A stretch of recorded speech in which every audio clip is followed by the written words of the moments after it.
గౌతమ్ గారు నమస్తే సార్. నమస్తే అండి. సార్ మనకి ఈవి సత్యనారాయణ, వెంకటేష్ బాబుతో ఒక సినిమా ఉంటుంది అనమాట. ఇంట్లో ఇల్లాలు వంటింట్లో ప్రియురాలని. అవును. నాకు మన బీజేపీని చూస్తుంటే అది గుర్తొస్తుంది సార్. బీజేపీనేమో అఫీషియల్ గా తెలుగుదేశంతో పొత్తు, అన్అఫీషియల్ గానేమో వైఎస్ఆర్సీపీతో వాళ్ళ పొత్తు. అవును. ఆ, ఎందుకంటే మనం మన సభలో కూడా చూసాం, దాన్ని చాలాసార్లు కూడా మాట్లాడాం. బీజేపీ ఎక్కడా కూడా మోడీ గారు జగన్మోహన్ రెడ్డిని ఒక్క మాట కూడా విమర్శించాల. అక్కడ ప్రభుత్వాన్ని అవినీతి ప్రభుత్వం అన్నారు తప్ప అదేంటంటే ఆయన జనరిక్ గా వాడే మాట. ఎక్కడా కూడా అంటే జగన్ ఒకటి కాదు, జగన్ మోహన్ రెడ్డి గురించి చెప్పుకోవాలంటే 1.25 లక్ష ఉన్నాయి. ఒక రాజధాని గురించి చెప్పుకోవచ్చు, విశాఖ స్టీల్ గురించి. విశాఖ స్టీల్ అంటే వాళ్ళు కూడా సంబంధం అనుకోండి. అలాగే మన లిక్కర్ స్కామ్, అతిపెద్ద లిక్కర్ స్కామ్, అలాగే మన గనులు దోసేసుకోవటాలు, అలాగే డ్రగ్స్ మాఫియా, ఎన్ని ఉన్నా సరే వేటి గురించి కూడా ఒక్కసారి కూడా మాట్లాడాలన్నమాట. పోలవరం గురించి మాట్లాడాల, రాజధాని గురించి మాట్లాడాల, ఏటి గురించి మాట్లాడాల.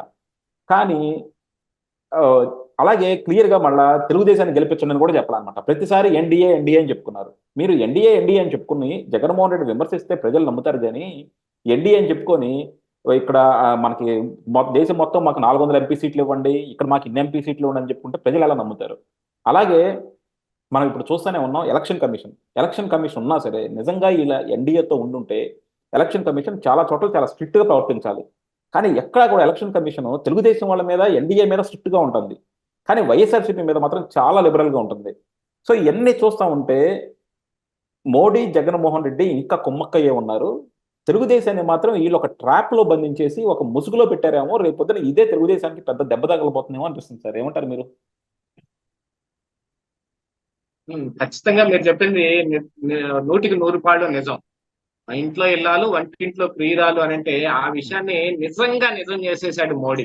ఉమ్, పేరుకు బయటకు టీడీపీ జనసేన కూటమితో పొత్తు, అంతర్గతంగా జగన్మోహన్ రెడ్డితో అవగాహన.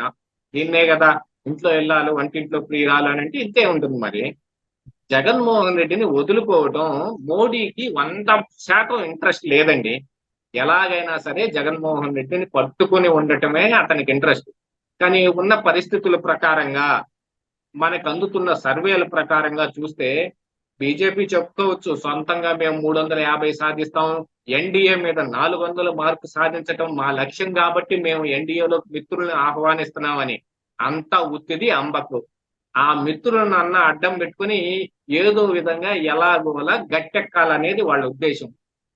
బీజేపీ ఈసారి బీజేపీకి కానీ అటు కాంగ్రెస్ కానీ అంటే ఎన్డీఏ కూటమికి కానీ అటు ఇండియా కూటమికి కానీ సరైన మెజారిటీ రాదు అనేది కనపడతా ఉంది క్రిస్టల్ క్లియర్ గా. దానికోసం అని చెప్పేసి మరి బీహార్ లో పెద్ద నాటకం ఆడి నితీష్ కుమార్ అని తెచ్చుకున్నారు.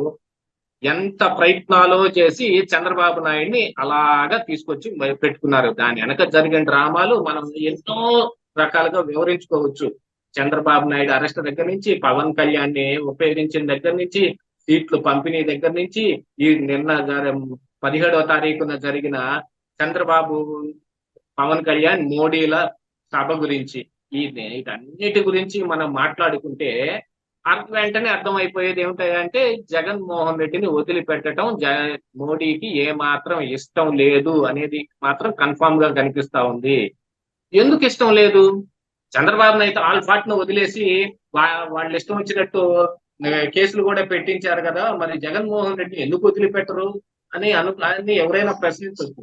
కానీ అక్కడ ఉన్న లింక్ ఏమిటి అనేది మనం ఒకసారి అర్థం చేసుకోవాలి. చంద్రబాబు నాయుడు అయితే ఏమున్నా గానీ పైకి పోయి నిధులు అడుగుతా ఉంటాడు.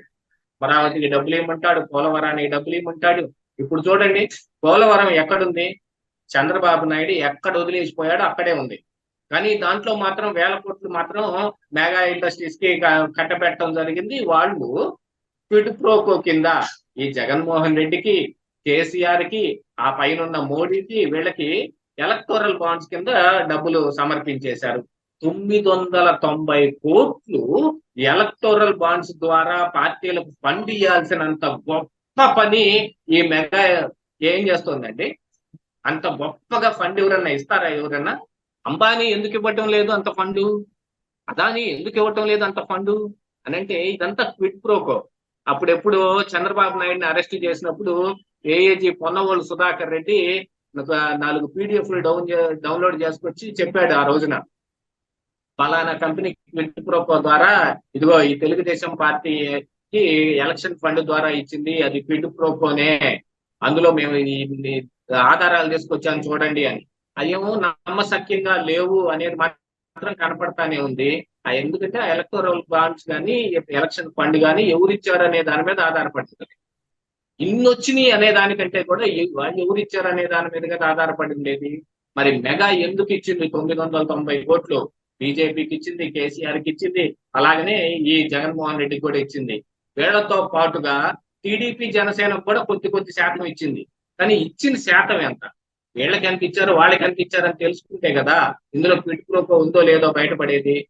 ఇలాంటి వాటన్నిటి ద్వారా వాళ్ళకి మంచి లబ్ధి చేకూరుతుంది. కాబట్టి అమరావతిని ఎలాగోలా చంపేయాలి అనేది మోడీ ఉద్దేశం. దాని వెనక 100 రకాల కారణాలు ఉంటాయి. ఆయన కట్టడానికి మొదలు పెట్టిన డొలోరో సిటీ అట్టర్ ఫ్లాప్ అయి కూర్చుంది. అమరావతిని చంద్రబాబు నాయుడు కట్టలేకపోవటం అనేది ఏం లేదు. అక్కడ మౌలిక సదుపాయాలను ఏర్పాటు చేశాడు. అక్కడ బిల్డింగులు కొన్నిటిని కట్టి అందులో ప్రస్తుతం పరిపాలన కావాల్సిన వాటన్నిటిని ఏర్పాటు చేశాడు. నవనగరాలు నిర్మాణం అని ప్లాన్ కూడా గీపించాడు.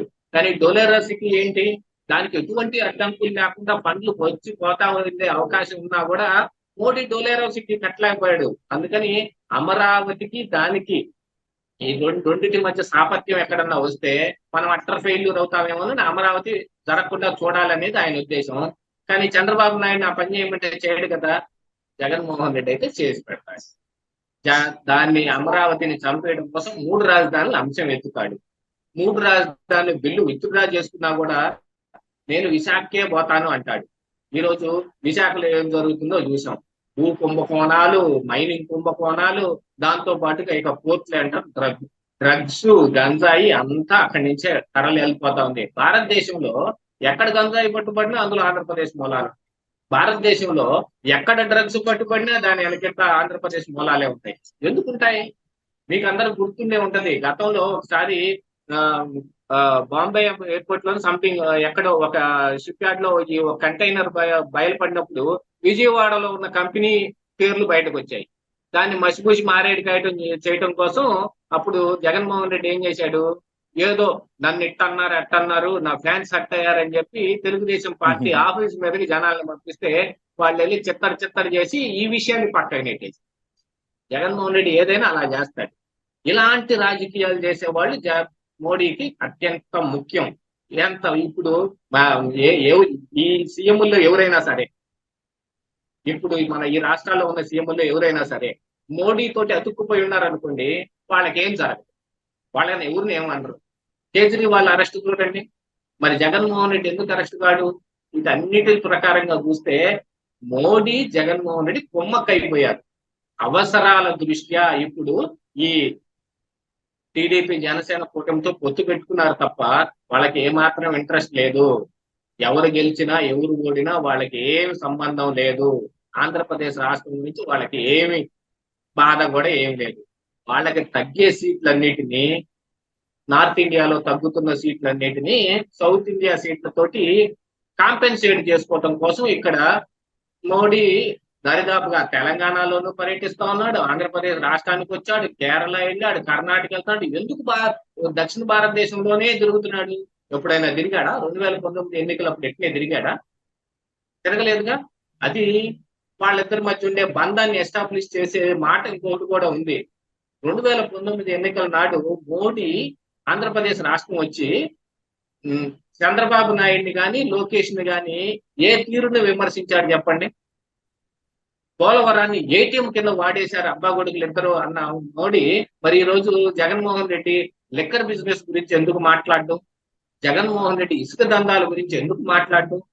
జగన్మోహన్ రెడ్డి చేస్తున్న మైనింగ్ దందాల గురించి ఎందుకు మాట్లాడడం అనంటే మాట్లాడటం ఆయనకి ఇష్టం లేదు. సొంత కొడుక్కి పరాయికి వాళ్ళ బిడ్డకి ఉండే వ్యత్యాసం అక్కడ కనిపిస్తా ఉంది కదా. దీన్ని జగన్మోహన్ రెడ్డి తోటి మోడీ కుమ్మక్కయ్యాడు అని అంటంలో ఏమాత్రం ఆశ్చర్యం ఏమీ ఉండదు. కాకపోతే ఏదో ఒకటి ఈ రోజు కావలసిన కార్యాన్ని కొందరు తీర్చి పెట్టాలి కాబట్టి కూటమితోటి జట్టు కట్టాడు. రేపు తిరిగి బీజేపీ కనుక అధికారంలోకి వస్తే చంద్రబాబు నాయుడు ఎంత కాలం సీఎం గా ఉంటాడు గుర్తుపెట్టుకోవాలి. పడేయడానికి ఏం అవకాశాలు ఉన్నాయి గుర్తుపెట్టుకోవాలి. ఉన్న అవకాశాలని అభినవ షిండేనో లేకపోతే ఇంకొకరిని మన ఆంధ్రప్రదేశ్ షిండేనో తయారు చేయడానికి పవన్ కళ్యాణ్ని ఏమైనా వాడతారా గుర్తుపెట్టుకోవాలి. ఎన్ని జరిగినా కూడా జగన్మోహన్ రెడ్డి మీద ఎన్ని కేసులు ఉన్నా కూడా ఆయన ప్రతిపక్షంలో సీఎం గా లేకపోయినా కూడా ఆయన మీద ఒక్క కేసులోనన్నా అరెస్ట్ అయ్యే అవకాశం ఉందా గుర్తుపెట్టుకోవాలి. మళ్ళీ బీజేపీ కాపాడుకొస్తుంది ఆ విషయం మాత్రం పక్కాగా మనకు అర్థం అవుతూనే ఉంది. వీటన్నిటి ప్రకారంగా చూస్తే మరి మోడీ జగన్మోహన్ రెడ్డితో కొమ్మక్కయ్యాడు అని అంటే ఏం ఆశ్చర్యం ఉంటుంది చెప్పండి. వీటితోటే మనం కొంచెం మినిమం కామన్ సెన్స్ కదా, మినిమం కామన్ సెన్స్ తోటి ఆలోచిస్తేనే ఇంత అర్థమైపోతూ ఉంటే ఇంకా లోగుట్టు తెలిసిన వాళ్ళందరికీ తెలియకుండా ఎలా ఉంటుంది? యా డెఫినెట్ గా సార్. ఎందుకంటే కంపల్సరీ వీళ్ళ రాజకీయాలు మనం వేరే వేరే చోట్ల ఎక్కడైతే వీళ్ళు పొత్తు పెట్టుకున్నారో ఆ పొత్తు పార్టీని ఎలా తినేస్తున్నారో మనం చూస్తూనే ఉన్నాం. కానీ అన్నీ తెలిసి కూడా చంద్రబాబు గారు పొత్తు పెట్టుకున్నారు. అది మాత్రం నిజంగా తెలుగుదేశం అభిమానులు అందరూ కూడా కొంతమంది నిరాశపడ్డారు అనమాట. ఇంత ఇమ్మోరల్ గా ప్రవర్తించే పార్టీతో, ఇంత అనెతికల్ గా ఉండే పార్టీతో చంద్రబాబు గారు పొత్తు ఎలా పెట్టుకున్నారు అన్నది ఒక బాధ అయితే, ఇంకోటి అంటే వాళ్ళకిను బీజేపీకిను జగన్కి ఉన్న నెక్సెస్ కూడా అంత క్లియర్ గా ఉన్నప్పుడు రేపు పొద్దున అసలు వీళ్ళు చంద్రబాబు గారు పెట్టుకున్న బెనిఫిట్ ఏంటి? క్లియర్ ఎలక్షన్స్ జరుగుతాయి, ఫేర్ ఎలక్షన్స్ జరుగుతాయి అని. కానీ నిజంగా అవి కూడా జరుగుతాయా లేదన్న అనుమానం కూడా ప్రజల్లో వచ్చిందనమాట. సో రేపు పొద్దున నిజంగా ఈ కూటమి దాన్ని ఎలా అడ్రస్ చేస్తుందో, సరే బీజేపీ నెమ్మదిగా మారుతుందో, రేపు ఎలక్షన్స్కి వచ్చేదానికి ఎలా ఉంటుందో చూద్దాం. ఎందుకంటే వీళ్ళందరూ అనుకుంటున్నట్టు కూడా నార్త్ లో వీళ్ళకేమి సిగ్నిఫికెంట్ ఓట్స్ వచ్చేటట్టు అయితే కనపట్ల. సో డెఫినెట్ గా నార్త్ లో భారీగానే వీళ్ళకి దెబ్బ పడబోతుంది. సో ఇలాంటి ప్రవర్తనతో సౌత్ లో కూడా దెబ్బ తీసుకుంటారా, లేకపోతే సౌత్ లో అన్నా కొంచెం ఈసారి మెరుగుపరుచుకుంటారో చూద్దాం సార్. థ్యాంక్ యూ అండి, థ్యాంక్ యూ వెరీ మచ్.